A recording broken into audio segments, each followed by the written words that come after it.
How to unfollow people who don't follow you back on Instagram. Hey, what's up, guys? Welcome back to our YouTube channel. Let's get started. Now, first thing first, in order to see that, you have to download an application. But if you would like to do so without having to download any third-party tools, here is what you can do. This is going to be a long process, so please follow along. Launch your Instagram app, get logged into your account, then tap onto your profile.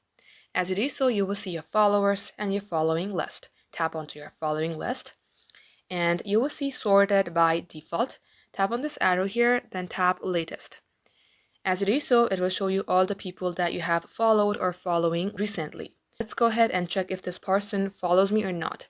For that, tap on three dot icon, then tap see shared activity. And here you will see that this person has followed me since March 2025. That means this is my follower. Let's go ahead and go back. Now let's go ahead and check for another person. Tap on three dot icon and tap see shared activity.